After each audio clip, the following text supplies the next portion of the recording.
getting ready to perform.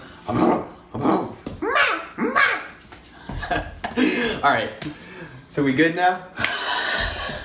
You're done. Okay. Alright, guys. Alright, guys. What's up? So, today, as you could tell by the video you clicked on, we're talking about creatine. So, real quickly, I'm just going to go over what you're going to hear on all the other creatine videos, and that's going to be like some guy, he's there like, you need to take 3 to 5 grams a day, and he's going to be like, that's going to put on size and muscle, and that's it. All right, so cool. So now we can get to my video, which is going to be awesome.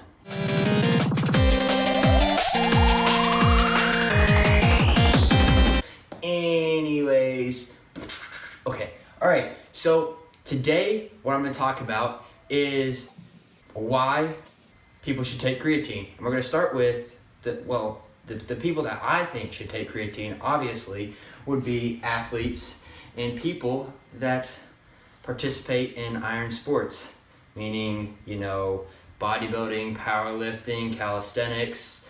We don't do CrossFit here. Yeah, so I put my fourth finger up, but we'll just put that one back down. So, all right.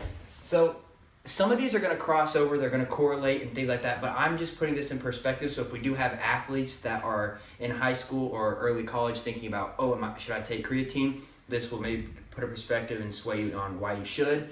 And then also give some information for those that are just starting to work out, going to the gym, lifting weights, and why they should take creatine. So first off, we're going to talk about athletes and why they should take it. Up here I have bullet points, and there's many more, but these are just ones that really stick out to me and really apply to an athletic setting, you know, what will help you in games, in practice, and things like that. First off is stamina. We all know as athletes playing any sport, the later in the game, the closer we can be to 100% late in the game, the more likely we are to, you know, produce good results. All right, guys, so mental health, super important when we're talking about in-game scenarios. So what creatine does, because it allows for your body to have more readily available creatine phosphate, which then helps with ATP, it allows you for late in the game to not have that mental fatigue that a lot of other people do, and that's whenever a lot of mistakes on the mental side are made. You know, it's not made whenever you're early in the game and you're not fatigued. So this is one of my favorite reasons why an athlete should take creatine, because I think a lot of people rely so much on skill and forget how important the mental side is. All right, so up next is explosiveness. Now explosiveness and power output, these two go hand in hand, but I'm going to cover the athletic side. That is a weak line right there. And we're going to cut that, and I'm going to have a new line up here in a second.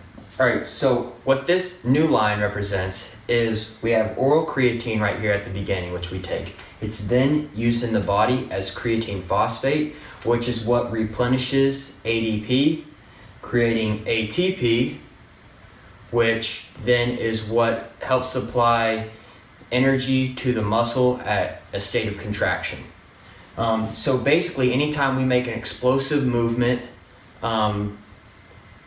on the field, on the court, we're contracting that muscle, and whenever we're able to have ATP supplying the energy, we're going to be slightly more explosive, and that speaks for itself right there. Being able to be more explosive than someone is going to have you win, but what really comes into factor is the fact that creatine allows you to have more creatine phosphate in your system. So late in the game, whenever you have that added storage of creatine phosphate, and you're going up against someone who maybe is the same athletically as you, but you have a little bit more stored energy than them, you're going to be able to tell a difference whenever you beat that man or woman. You know, so that right there is probably the second most important reason that you should take creatine as an athlete. Okay, so the most important reason for an athlete to take creatine is right here, injury prevention. Okay, so many kids today, young adults, are getting injured, and it's totally preventable. They overtrain as far as tendons go, or they train improperly, and then in games when they're fatigued and asked to do a lot from them. You just see a lot of injuries. The 3 above all come into play, and it's because whenever you have the extra storage of creatine phosphate, you're not relying on your body to use other means to supply energy. All right, guys, so iron addicts, why we should take it, because that is who I associate with now.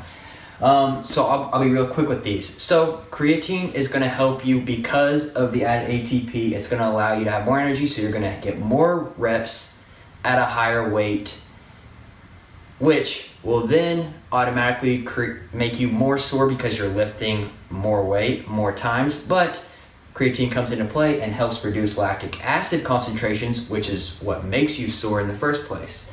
Then it comes to, again, with explosiveness, power output. Because of ATP, the increased amount of energy, you're going to be able to squat a little bit more at a little higher weight, and we all want that because that in and of itself will create bigger muscles.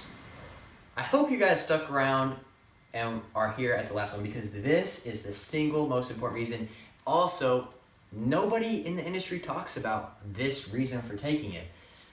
So muscle catabolism happens whenever you have no more energy to supply your body with, and then it starts to break down muscle tissue to supply that energy. Meaning, if you did biceps yesterday, you ran out of energy, maybe it goes to the bicep that you tried to build yesterday and it broke it back down to use as energy, so yesterday, in theory, was a wasted workout. So, because ATP supplies energy and you have an extra amount of creatine phosphate, just like with injury prevention, the muscle catabolism, you're not going to reach that as quickly because it's going to be later in your workout that your body's going to need to use the reserved energy, need to break down what you have actively available, not needing to break down muscle tissue to get there.